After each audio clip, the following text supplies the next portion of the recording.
Doctor ইউনূসের reset button তত্ত্বে শেষ কোথায়? বাংলাদেশের স্বাধীনতা ও মুক্তিযুদ্ধের আর কতগুলো স্মৃতিচিহ্ন মুছে ফেললে থামবেন ইউনূস ও তার বাহিনী? এমন প্রশ্ন উঠেছে সামাজিক যোগাযোগ মাধ্যমে। সিটি কর্পোরেশনের বুলডোজার দিয়ে ঢাকার বিজয় সরণিতে মৃত্যুঞ্জয় প্রাঙ্গণে ৭টি দেয়াল গুড়িয়ে দেওয়ার এমন তীব্র প্রতিক্রিয়া তৈরি হয়েছে নেট দুনিয়াতে। পাকিস্তানি বাহিনীর আত্মসমর্পণ সহ বাংলাদেশের মুক্তিযুদ্ধের বিভিন্ন অধ্যায়ের এই স্মারক গুড়িয়ে দেয়ায় ক্ষুব্ধ মানুষ। তারা নতুন করে আবার সামনে আনছে ডক্টর মোহাম্মদ ইউনূসের সেই রিসেট বাটন তত্ত্ব। প্রশ্ন উঠেছে, মুক্তিযুদ্ধের উপর কেন এত ক্ষোভ ৫ই আগস্ট পরবর্তী বাংলাদেশের? ২৪-এর কথা বলে ৭১-কে মুছে দিতে তৎপর গোষ্ঠীর আসল উদ্দেশ্য কি? দ্বিতীয় স্বাধীনতার নামে অরাজকতার পেছনে মূল কারিগর কারা? কারা একের পর এক বনে যাচ্ছেন ধ্বংসের নকশা? চলুন যাওয়া যাক বিশ্লেষণে।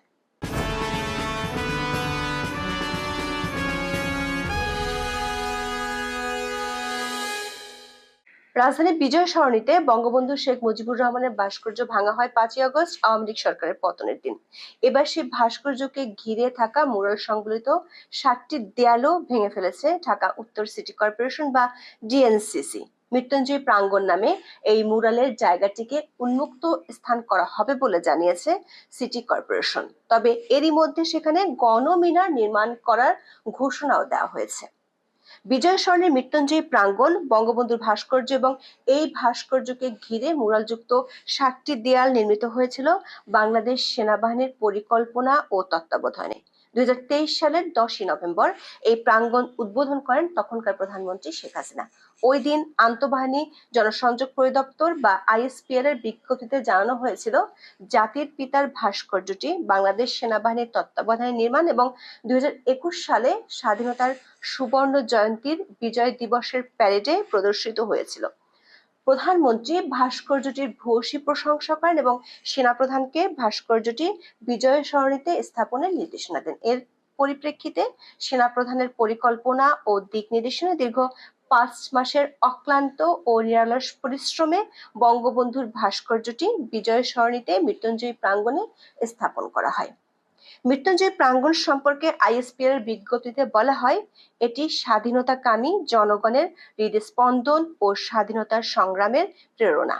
স্থাপত্যটির ৭টি প্রাচীর আমাদের স্বাধীনতার সংগ্রামের আলোকিত ৭টি আন্দোলন তথা ১৯৫২ সালের ভাষা আন্দোলন, ১৯৫৪ সালের যুক্তফ্রন্ট নির্বাচন, ১৯৫৬ সালের শাসনতন্ত্র আন্দোলন, ১৯৬২ সালের শিক্ষা আন্দোলন, ১৯৬৬ সালের ৬ দফা আন্দোলন, ১৯৬৯-এর গণঅভ্যুত্থান এবং ১৯৭১ সালের মহান মুক্তিযুদ্ধের প্রতিচ্ছবি। এছাড়া ৭টি প্রাচীর দীর্ঘ সংগ্রামের মাধ্যমে অর্জিত স্বাধীন সার্বভৌম বাংলাদেশকে নির্দেশ করে। বঙ্গবন্ধুর ভাস্কর্য ও বাঙালির স্বাধীনতার সংগ্রামের ইতিহাস সমৃদ্ধ মৃত্যুঞ্জয় প্রাঙ্গণ সবাইকে মুক্তিযুদ্ধের চেতনায় উদ্বুদ্ধ করবে এবং নতুন প্রজন্মকে বাঙালির সঠিক ইতিহাস সম্পর্কে সচেতন করবে। দর্শক, যে সেনাবাহিনীর সরাসরি তত্ত্বাবধানে মৃত্যুঞ্জয় প্রাঙ্গণে বসানো হয়েছিল বঙ্গবন্ধুর ভাস্কর্য, ঠিক ১১ মাসের মাথায় সেটি গুড়িয়ে দেওয়া হয় সেনাবাহিনীর সদস্যদের সামনে। সে সময় একাধিক ভিডিওতে দেখা যায় সাজোয়া জানে নিষ্ক্রিয় ভূমিকা পালন করেছিল সেনা সদস্যরা। আবার ভাস্কর্য গুড়িয়ে দেওয়ার আরো ১১ মাস পর সিটি কর্পোরেশনের বুলডোজার দিয়ে গুড়িয়ে দেওয়া হলো গোটা প্রাঙ্গণ। এবারের ভাঙার কাজটি চলেছে নির্বিবাদে। সেনাবাহিনীর তৈরি করা একটি স্থাপনার সুরক্ষা দিতে বাহিনীর কোনো পদক্ষেপ দেখা যায়নি।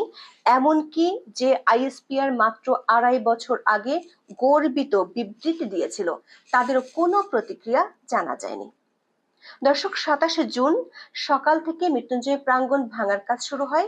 এই ঘটনাকে কেন্দ্র করে দিনভর সামাজিক যোগাযোগ মাধ্যমে তীব্র প্রতিক্রিয়া দেখা গেছে।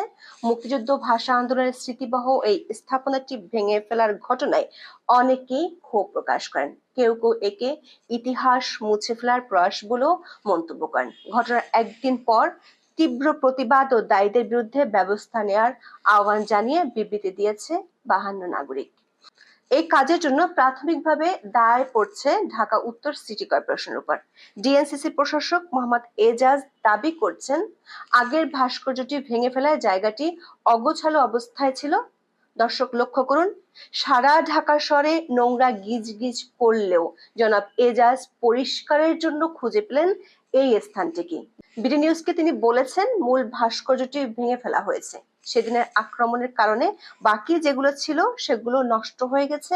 এটা এভাবে ফেলে রেখে কোনো লাভ নাই, সেখানে নতুন কিছু যদি করা যায় সেজন্য তারা আগে সেখানে জায়গাটা পরিষ্কার করছেন।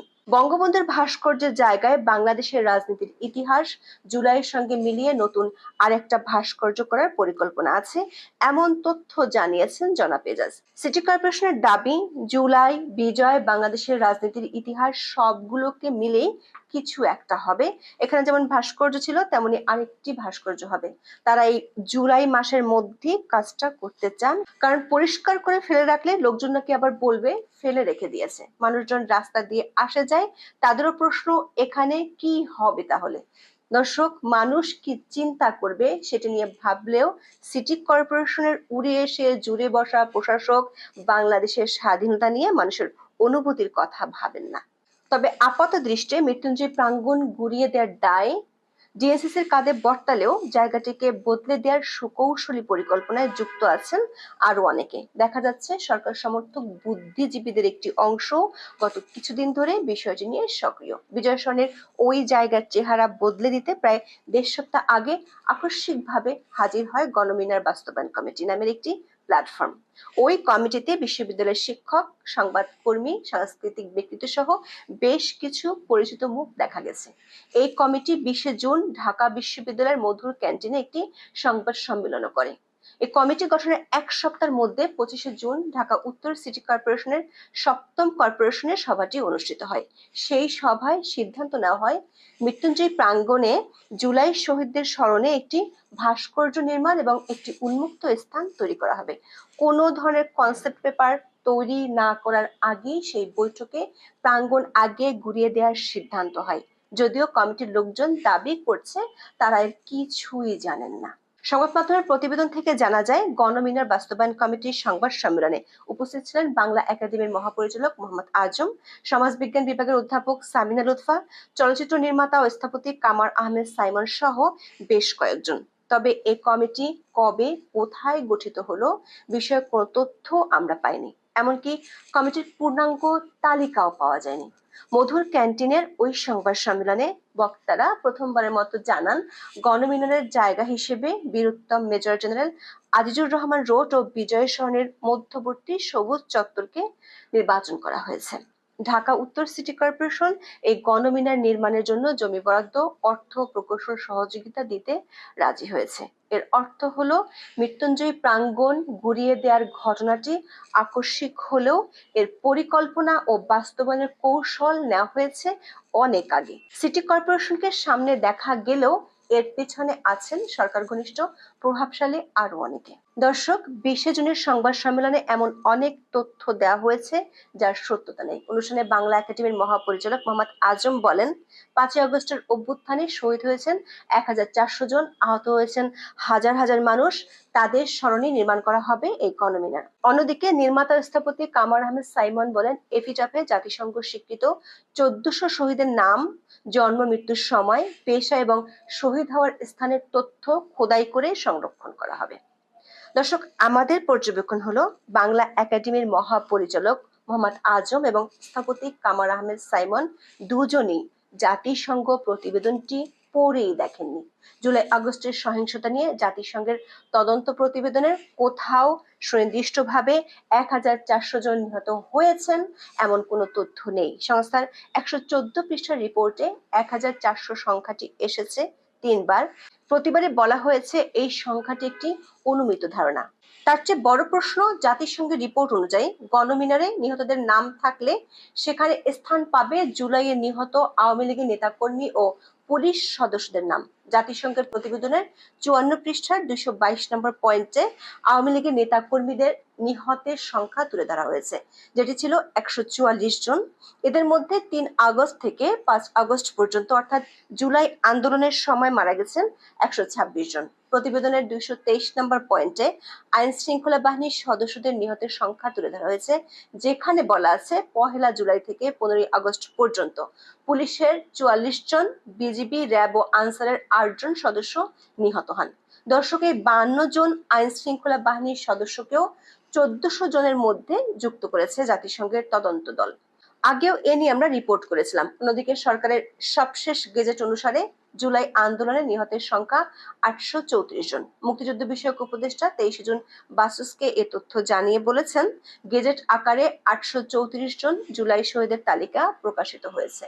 প্রশ্ন হলো, জাতিসংঘ বা সরকার কারো কাছে যেখানে 1400 জনের নাম বা তালিকা বা পরিচয় নেই, সেখানে বাংলা একাডেমির মহাপরিচালক মোহাম্মদ আজম এবং স্থপতি কামার আহমেদ সাইমন কোথা থেকে 1400 জনের নাম পরিচয় পাবেন?